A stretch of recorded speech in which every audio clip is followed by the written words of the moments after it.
yeah, that was the moment when I understood what New York is, you know.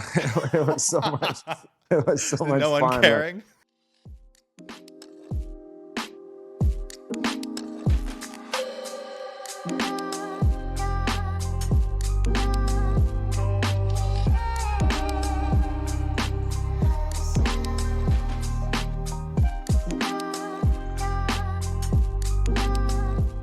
Hello, everyone, and welcome to the 14th episode of the Universal Podcast, where psychology intersects with any other field. Right now, in this 14th episode, we're going to be discussing psychology and acting with Vache Tovmasyan, who is the co-founder of a multitude of Armenian satire, stand-up shows, and comedy, making him both an actor, producer, and entrepreneur. And recently, he was one of the co-stars in the movie Anora, which is the Pom D'or Film Festival winner and also the winner of 5 Oscars, bringing his talents to the international level. Vache, welcome. Hi, Samjan. Wow, what an introduction. Thank you. Of Appreciate it. course. You deserve it, man. So, I was watching a couple hundred of your interviews, and in one of them, which was called the Next Best Picture, you were alongside Yura and Karen, and the idea of Sean Baker, the producer and director, of controlled chaos was a big idea. You've experienced basically being in comedy shows and being doing stand up, of also being in film. My question is kind of a zoomed out question, which is basically how do you prepare yourself for any sort of acting role? What sort of is happening? Um, that's a good question. So I usually like I'm breaking down the script carefully, and then I'm trying to understand what does this character want, what's their fears, um, what's moving them, what's driving them.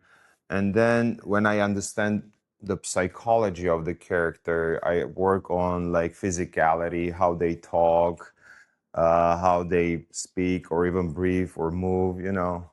So it's pretty much like detective work. Like everything starts with curiosity, and then you dive into their psyche, and you basically building a psychological profile. Yeah. So we're gonna add investigator uh, to your many titles.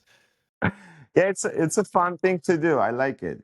It's a fun job. Right before the camera turns on, though, when you're about to do a scene, what is going on through your head in that exact moment? Because before the camera turns on or presses record, you are Vache in that moment, and then right when the camera turns on, you're someone else. So what right before those moments, what goes through your head? Are you just telling yourself to relax, or is there something else that kind of goes on? You kind of become the character. How does that kind of work for you? I'm trying to become the character even before the actual moment, and it's everything. It's coming from experience, you know. You kind of I did that so much now. I'm not even thinking exactly how am I doing it, but I'm just leaving that character in me, so I become that character. So because when you're acting, everybody can see that, but when you just being that character,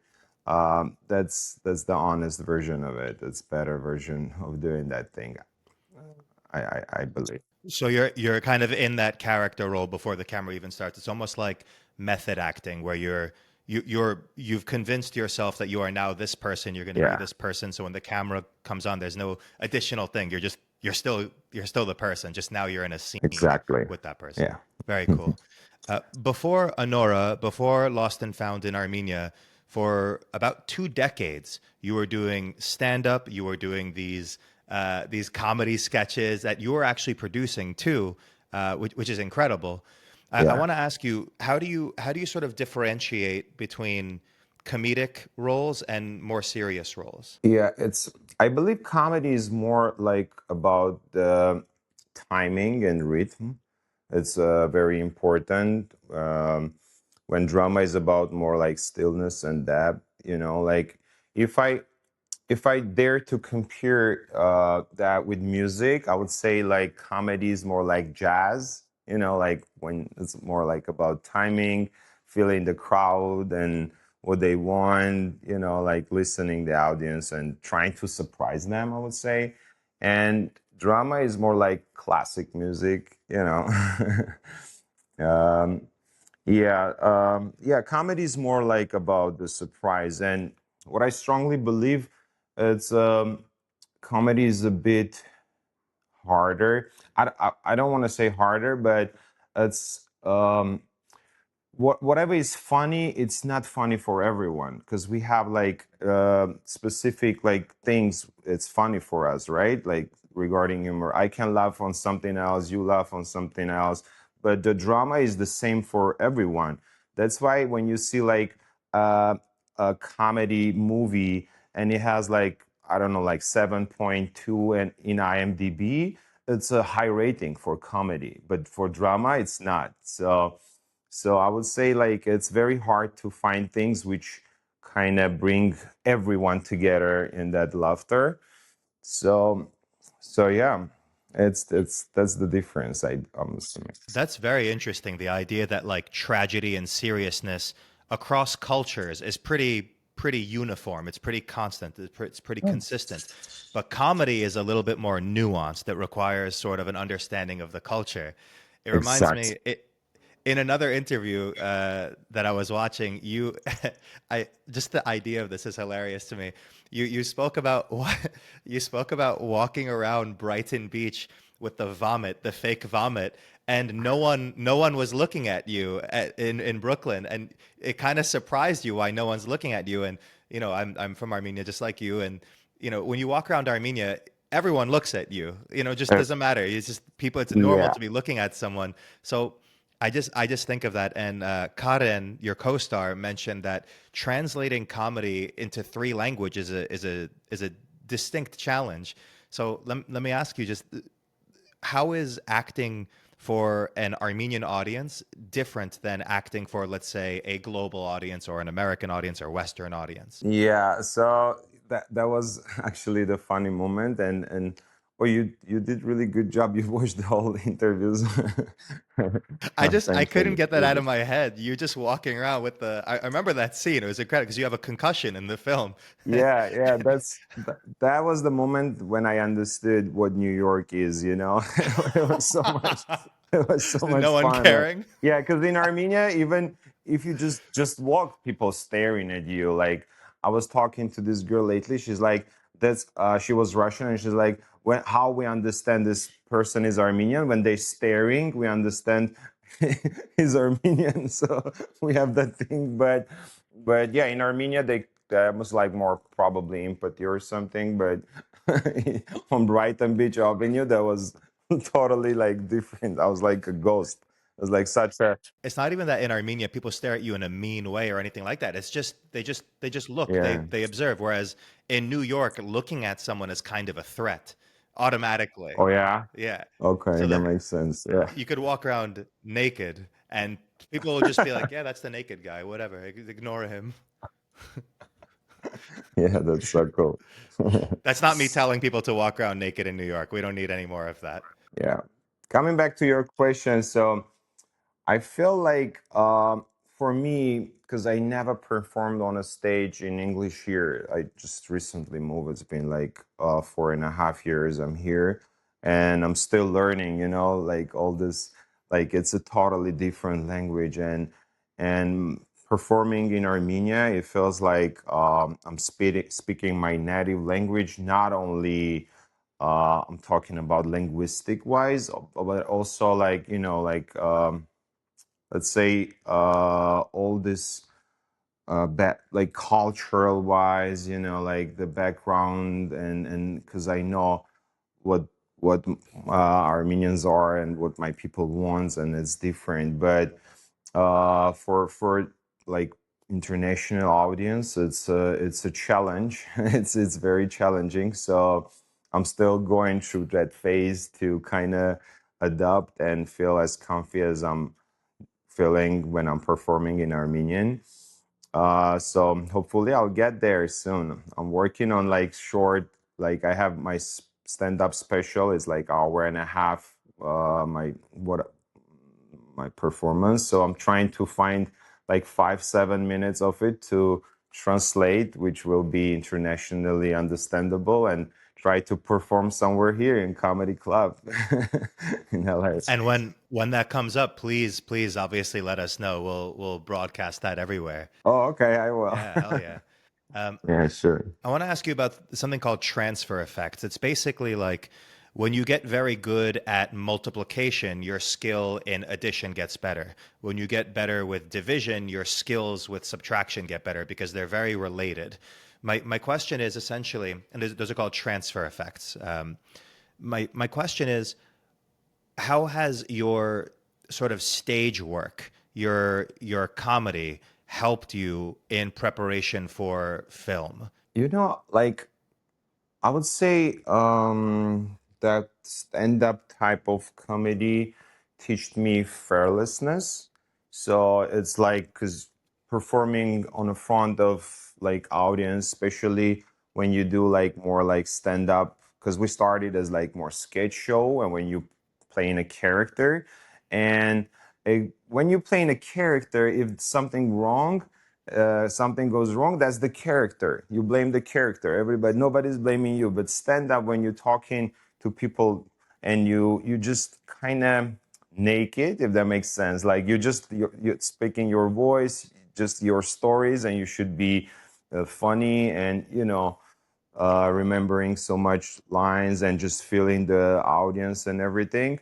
So that's a huge experience which which helped me not only like when I'm doing movie but in all over in my life, um, so yeah, it's a good thing, but also it's something which can be tricky. Like when I was doing this scene with Yura Borisov in Anora, one moment, like I always ask, because he's a professional actor, and I'm like, am I doing right? Am I doing wrong? Just like give me advice or something. And one time he said, like, at this specific moment, you trying to be funny. And that's coming from my comedy background. But he's like, don't try to be funny. Just be that character who's like in a funny situation. And that was a really gold one. And I understood that, and I kind of tried to do that way. And yeah, that helped me. So it has two sides. That makes sense. In the like the comedy thing, the context, the situation, the atmosphere, the environment is you being comedic. You're trying to be comedic, and everyone understands that, and that's expected. But in the film, Yeah. you're not trying to be funny. You're trying to be this person who just happens to be funny because Yeah, exactly. they're a gangster who's not very much the best gangster. They're not very good at being a gangster. Garnik. Mhm. Yeah. Uh, It's all about truth. Yeah, it should be true. Yeah. Let me ask you, just because you've mentioned it, um, the number technically the number one fear, if you poll people across the United States and across the world, besides like specific phobias, is the fear of public speaking, which is called glossophobia. My question for you is Okay. how. I mean, thinking back to your first few comedy sketches where you're in front of a live audience or you're doing a stand-up routine, how do you fight against the fear of public speaking, especially when you're not just trying. For some people, they're educating, so they have a specific goal and they could focus just on that. So if they focus on that, they kind of Yeah. ignore the audience. But for you in comedy, it is very much audience related entirely. How do you battle? How do you conquer that fear of public speaking in front of so many people? That's a very good question, actually, because I was having that fear all my life. Every single time before going on a stage, I was having it, and depends like how big is the venue and how like I'm prepared. As it was like higher or less, but I had every single time, and I would say probably. I kind of, that might sound weird, but I even like that feeling because maybe I learned how to redirect that anxiety into more like excitement, like that nervous moment into excitement. So it gives me I feel like sometimes I feel like high on adrenaline or something. I feel when I first did skydiving, Mhm. at the moment when you jump from the plane, at that very second, it was so familiar for me. The first moment when you're going on the stage, when you hear your name and you're like, and you go in there, it's like, but it disappears. Personally, me, when I'm on the stage already, it's gone. So it's kind of like, I feel like it helps me, even sometimes it helps me. But there was moments like when, especially when I was doing my like solo stand up, when that's only me on the stage and 1.5 hour in like important big venues or stuff. So sometimes I use like breathing techniques. I would say like a little bit meditation. It calms me down. That's a good tip for everyone who's having experiencing that. So breathing techniques, like, hmm, I find a quiet space. It's uh, it's interesting. One of the things that we teach people is boxed breathing, which is where you inhale for 4 seconds, hold for 4 seconds, breathe out for 4 seconds, and then hold for 4 seconds. And you continuously do that. And it's a very effective way because it triggers the parasympathetic nervous system, which essentially tells you to calm down. But what I'm interested in the connection between jumping out of a plane and speaking in front of an audience. So you had a familiar feeling, like a deja vu almost. So familiar, yeah, yeah. It was almost the same feeling. Like it's like adrenaline that gives you that moment. That's crazy. That's a transfer effect. And the most interesting thing is those are both natural fears. We obviously fear jumping from high environments. And also, we fear public speaking because of an evolutionary thing. We used to be in tribes of about 150 people. And if we did something to piss off the tribe, they would kick us out and we wouldn't be able to survive for very long. So that fear, like that deathly fear we get when we're being rejected publicly, that's Yeah. related to that fear of death. Same thing with being thrown out of a plane. Wow, that's so interesting. Yeah. But comparing to the tribe, like this audience came to see you succeed, not your failure. They paid money, they came to see you to succeed. So when you remember that, it's like, oh, they are on my side. They're not gonna Well, kill that me, they're helps. not gonna eat me. So Yeah. it's Yeah, that's a good point. yeah, That's a very good point. You're walking into a place that's cheering for you to begin yeah, with. exactly.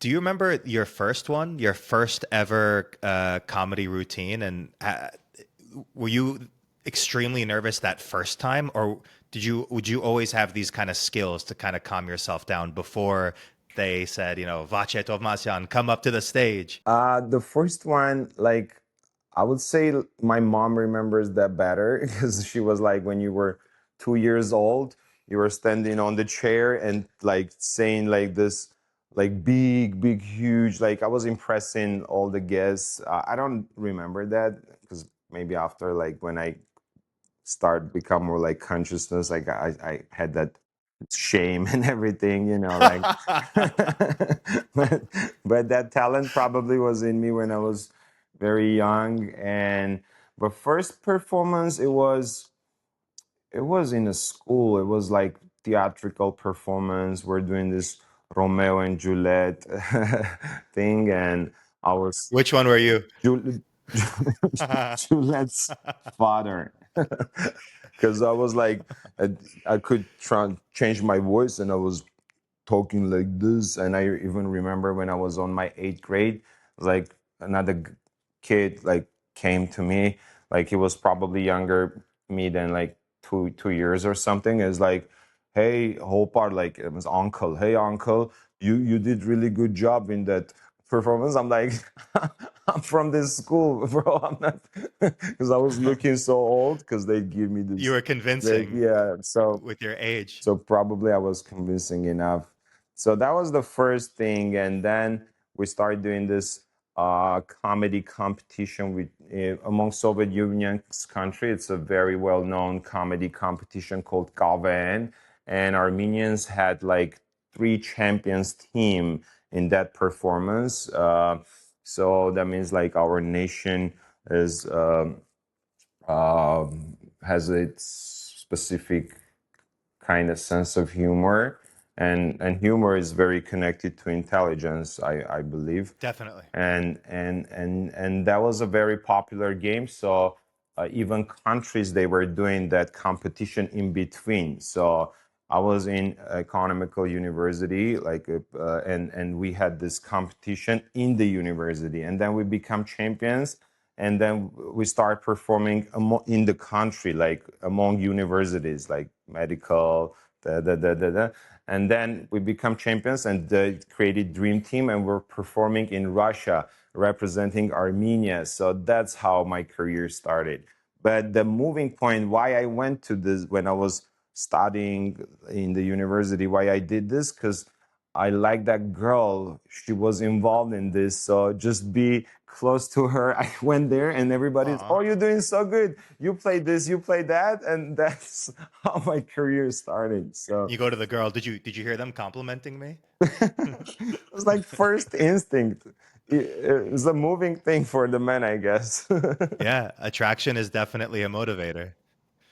Um, Speaking of being celebrated in awards, let me ask, you've been at multiple award ceremonies and have been the recipient of a production that's won, including 5 Oscars. Let me ask you, what's happening behind the scenes, or like in your mind and amongst the crew as you're basically at these events? What's happening? How do you feel? Is it all nerves, or are you more relaxed and whatever? Or because all the hard work is done, or the I think most of the hard work is done. What's it like being there, knowing that you might be winning against all these other massive projects with a massive amount of people? Yeah, honestly, it's like a surreal thing. It's like it's mixed feeling. I can't even describe like at one moment you're like feel like proud, but on the second time, like on the other hand, you're like humbled because you know how many people wanted to be in your place, like, and also you thinking, am I bow tie as maybe like it's mixed feelings, and also it's a pressure too because you're in front of cameras, and but it's an awesome thing. I feel like I'm probably like I'm still digesting all what happened to us because that was a crazy ride, starting all over from the Cannes Film Festival,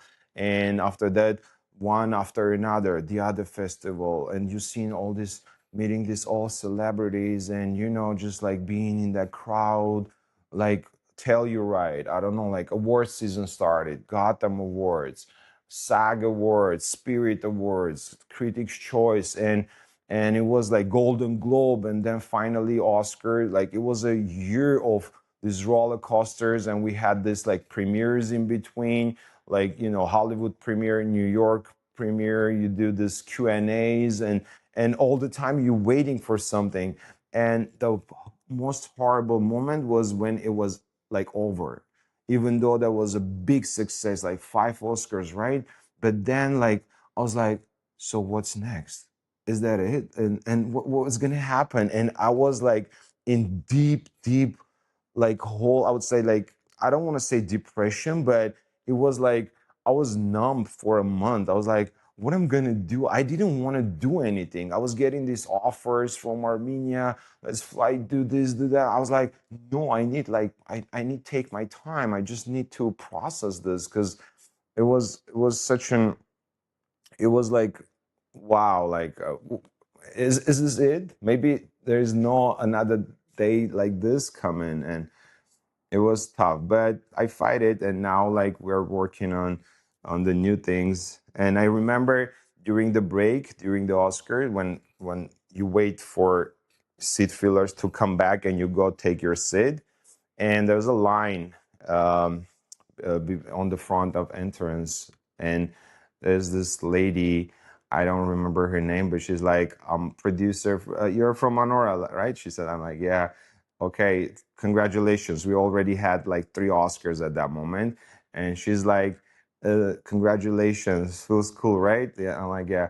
And I'm 2 times Oscar winning producer. I'm like, wow. Like, and she's like, you know what's the worst? I'm like, what? Next day you wake up and your life is the same. Nothing's changed. You feel like it's gonna change something, but it's not. I'm like, oh, really? And pretty much that's happened to me too. And I was like remembering a lady, okay, this is probably it. There's a massive psychological lesson there. It's that it's basically what they call like a dopamine crash. When we get rewarded, we get a dopamine rush, and dopamine makes us want to pursue things. It makes us want to move forward. It's why addictions happen. It's related to why we do any sort of compulsion or frequent activity, and it's based in pleasure. When you brush your teeth, it's the mint, that nice feeling that helps encourage us to do it, and also the shiny teeth and all of that sort of thing. Yeah. But when you have such a large amount of dopamine for a long period of time, like an entire evening and everything leading up to that evening, and then suddenly it's done, you have that negative because your baseline is up here now. It's not here anymore. Yeah, that was a huge amount of dopamine. Like a year, like roller coaster, all that, and it's over. One moment's like over, and you're like, you should fight. What do I do now? Yeah. Yeah, it was crazy Yeah. though. Yeah. Yeah. Well, I mean, it was so cool, and I mean, I'm gonna speak from my experience. I was at an Oscars party, and by like the third win, and most of the crowd, or maybe half the crowd was Armenian. We were just like shouting and jumping on the couches and high fiving, and we were just so excited. And then it was five, and I was like in tears because I was just so happy. I was like, this is incredible. Like, what a crazy film to be like to be a Swear to God, yeah. to see like our Armenians dominating, and it was just fantastic. But it was surreal even to watch it from our side. Yeah, imagine being there and being a part of it. It's like, I can't. yeah, that was crazy. Oh man. But it makes sense that you would have something, maybe not exactly like depression, but depression is very much marked by a drop in dopamine activity, which is why when you're depressed, you don't want to actually do anything because we'll call it the pursuit, the drive chemical is very low then. And that makes sense that directly after you're kind of like, I just need like a second to step back and just exist for a little bit and process all of these things happening. Yeah, that's a very good explanation, though. Thanks. Yeah. uh, Yeah. I guess my final question is, what is on the horizon for you? What are the next things you're looking forward to? Whether it's maybe just relaxing or a comedy show or anything. Like what's when we look through your eyes at the horizon, at the future, what are some of the things that you're excited about or working towards? Um, I'm type of person who all my life, probably besides Anora, whatever I was in, I was also co-creating it. So I'm a type of person who was always, I'm not waiting for like, like success or chasing fame or something. All my life, I was just trying to create my own opportunities. And that's where we're working now. Um, Trying to create a project. We're working on a script of TV show. I don't want to reveal much, but hopefully we're gonna it's gonna happen soon. So crossing fingers. And, yeah, Totally. Yeah. yeah. Well, thank you so much. And again, please tell us any sort of projects that you have on the horizon, or even ones that you find interesting or worth watching, because you clearly are good at this, good at understanding how to produce something when something has a good production, because you've been doing it for a while, successfully for a while too, and you've now been in. different genres, different styles. So yeah, please let us know, and I'll be delighted. I'll be ecstatic to share it with our following. Yeah, of course. Thanks for support. Thanks for everything. I appreciate that. Absolutely, Vache. Thank you so much for coming on to the Universal podcast. This has been awesome. Awesome. My pleasure. Thank you so much.